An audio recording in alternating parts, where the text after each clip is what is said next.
Tratamiento médico en urolitiasis.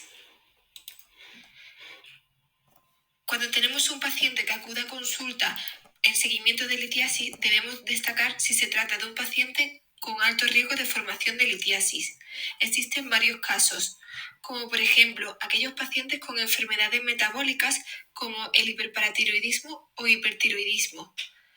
Pacientes con enfermedades intestinales como la enfermedad de Crohn, colitis ulcerosa, resecciones intestinales previas o síndrome de malabsorción. También debemos considerar a aquellos pacientes que tienen infecciones de orina recurrentes, sobre todo aquellos pacientes diabéticos con hiperplasia benigna de próstata o vejiga neurógena que necesitan autosondaje de repetición. También es importante destacar aquellos pacientes que tienen antecedentes familiares de urolitiasis o aquellos pacientes que ellos mismos tienen cólicos renoureterales de repetición. En estos pacientes principalmente habrá que descartar que existan alteraciones anatómicas, como por ejemplo estenosis ureterales, estenosis de la unión pielo-ureteral, reflujo vesículo-ureteral, riñón en herradura o si se trata de pacientes monorrenos. Además también hay que destacar si existen fármacos que tomen diariamente que puedan favorecer la formación de litiasis, como por ejemplo el Indanivir en los pacientes con VIH.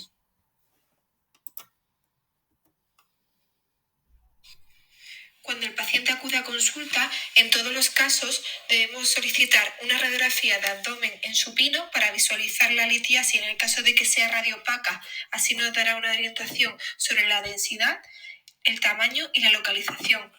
Una analítica de sangre básica donde se recoja la función renal, los parámetros de infección como la PCR, leucocitosis, nivel de hemoglobina y un sistemático de orina para ver si existe una infección de orina activa o hematíes positivos en orina.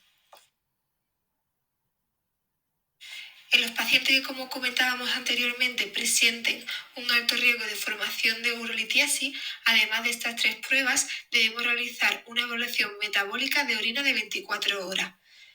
En este caso, veremos algunos parámetros que podrían estar alterados en la orina, como por ejemplo el calcio, el citrato, el oxalato, como veremos a continuación. Siempre que sea posible, hay que realizar un análisis de cálculo. Si el paciente expulsa la piedra o el paciente se interviene y obtenemos algún fragmento, deberemos analizarlo para ver su composición. En la mayoría de los casos se tratará de una composición mixta. El tratamiento médico será individualizado para cada paciente. Sin embargo, existe un tratamiento común para todos los tipos de litiasis y todos los tipos de riesgo, que consiste en abundante hidratación, con una ingesta de líquidos de 2,5 a 3 litros diarios. Una dieta rica en fibra vegetales. Hay que controlar el consumo de proteínas de origen animal, además de limitar el consumo de sal y algunos suplementos vitamínicos. Debemos mantener un IMC por debajo de los límites de sobrepeso y realizar una actividad física diaria.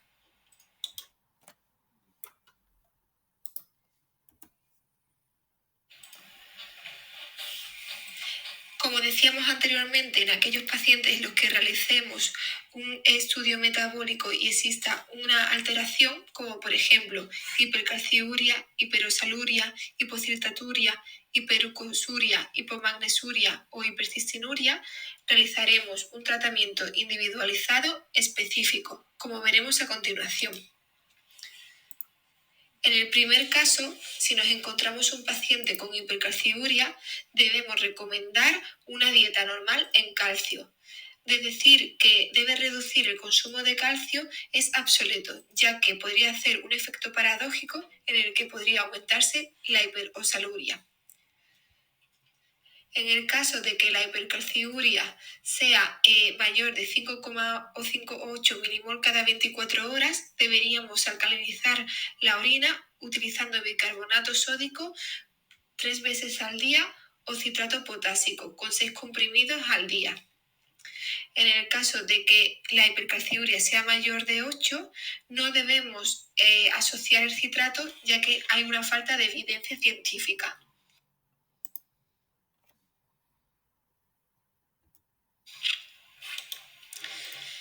En el caso de que nos encontremos un paciente con hiperosaluria, debemos evitar alimentos ricos en oxalatos, como las espinacas, remolachas, chocolates o nueces, así como fresas y bebidas Coca-Cola. El tratamiento con citrato potásico podría ser beneficioso, ya que evitaría la precipitación. Y podemos clasificar a los dos pacientes.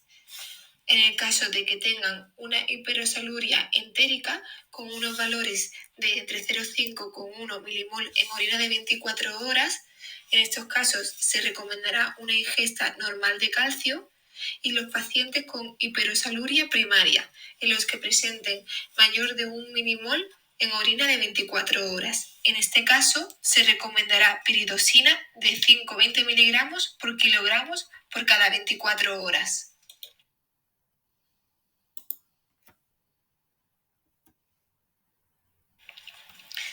En el caso de encontrar un paciente con hipocitraturia, ya que el citrato es un factor protector, debemos recomendar el uso de citrato potásico de 9 a 12 gramos por cada 24 horas. Si el paciente es intolerante, se recomendará bicarbonato sódico.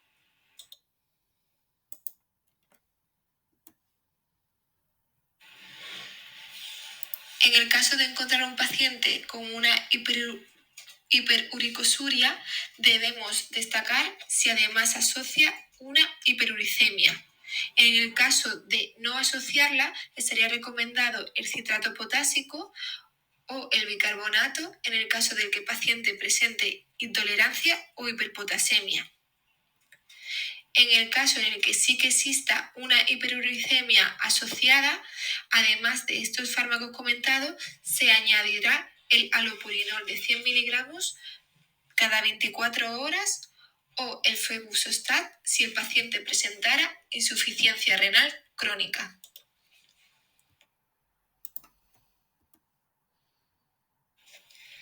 En el caso de presentar una hipomagnesuria, debemos tratar al paciente con magnesio con una dosis de 200 o 400 miligramos cada 24 horas, siendo muy importante que este tratamiento está totalmente contraindicado en aquellos pacientes con una insuficiencia renal.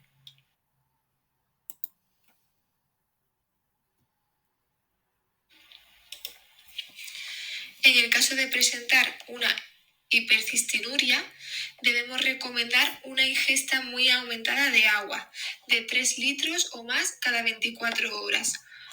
Igualmente, una dieta pobre en sal, una dieta rica en cítricos como zumos y baja en proteínas. Como medicación, si la cistinuria es menor de 3 milimol cada 24 horas, se recomienda una alcalinización de la orina. Si por el contrario la cistinuria es mayor de 3 milimoles en orina de 24 horas, podremos añadir la tiopronina de 250 a 2000 miligramos cada 24 horas.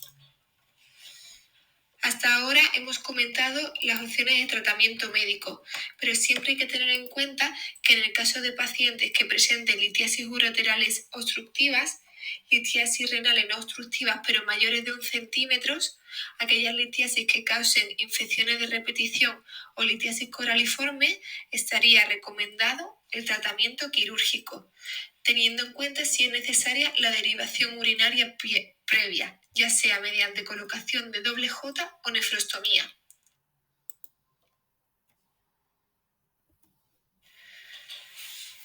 Podemos concluir de que debemos establecer grupos de riesgo de formación de litiasis para poder plantear el seguimiento y el tratamiento médico individualizado de cada paciente.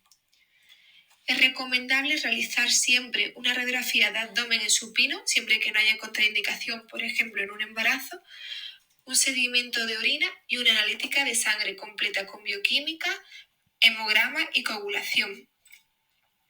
Además, debemos hacer un estudio metabólico de orina de 24 horas solo en aquellos pacientes que presenten un alto riesgo de formación de litiasis.